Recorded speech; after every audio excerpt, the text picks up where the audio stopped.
സുരേഷ് ഗോപിക്കെതിരെ അന്വേഷണം ഉണ്ടെന്നുള്ളത് പറഞ്ഞുകൊണ്ട് കോൺഗ്രസ് നേതാവ് ടി.എൻ. പ്രതാപന്റെ പരാതിയിൽ തൃശൂർ എ.സി.പി അന്വേഷണം നടത്തുമെന്ന് പറഞ്ഞുകൊണ്ട് നമ്മുടെ ഈ 24 ന്യൂസ് പുറത്തുവിട്ടൊരു ചാനലിൽ ഒരു വാർത്തയിൽ അതിൽ ഒരാളുടെ ഒരു കമൻറ്റാണ്. അതായത് കമൻറ്റിൽ പറയുന്ന അംജാദ് എന്ന് പറഞ്ഞൊരു വ്യക്തിയാണ് കമൻറ്റ് ഇട്ടിരിക്കുന്നത്.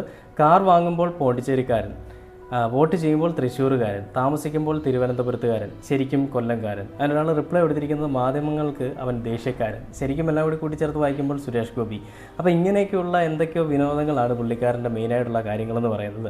അദ്ദേഹത്തിൻ്റെ ഈ വിനോദം ഇങ്ങനെ ഈ കള്ളത്തരങ്ങൾ കാണിച്ച് വോട്ട് മേടിച്ച് രക്ഷപ്പെട്ട് ജയിച്ച് പോയിട്ട് പിന്നീട് ജനങ്ങളെ കാണുമ്പോൾ കർക്കിച്ച് തുപ്പുന്ന തോന്നിവാസം കാണിക്കുന്ന അല്ല തന്തയ്ക്കുറക്കാഴി കാണിക്കുന്ന ഒരു പരിപാടിയാണെന്നുള്ളത് നമ്മൾ പലപ്പോഴും കണ്ടിട്ടുണ്ടല്ലേ. ഈ ഒരു വ്യക്തി അടുത്തേക്ക് ചെല്ലുമ്പോഴേക്കും അയാളെ അകറ്റി നിർത്തുക. എനിക്ക് ഉന്നത കുല ജാതനായിട്ട് ജനിച്ചാൽ മതി, പൂണൂലിട്ട വർഗ്ഗത്തിനെ കാണുമ്പോൾ എനിക്ക് ഭയങ്കര ബഹുമാനമാണ്, എനിക്ക് അതുപോലെ ജനിക്കണമായിരുന്നു, അല്ലെങ്കിൽ ബ്രാഹ്മണരെ കാണുമ്പോൾ എനിക്ക് അങ്ങ് ഒഴുകുകയാണെന്നൊക്കെ പറഞ്ഞുകൊണ്ട് സുരേഷ് ഗോപിയുടെ പല പ്രസ്താവനകളൊക്കെ നമ്മൾ കണ്ടു. സുരേഷ് ഗോപി എന്ന് പറയുന്നൊരു വ്യക്തി ശരിക്കും പറഞ്ഞാൽ പൊളിറ്റീഷ്യൻ അല്ലെങ്കിൽ രാഷ്ട്രീയത്തിൽ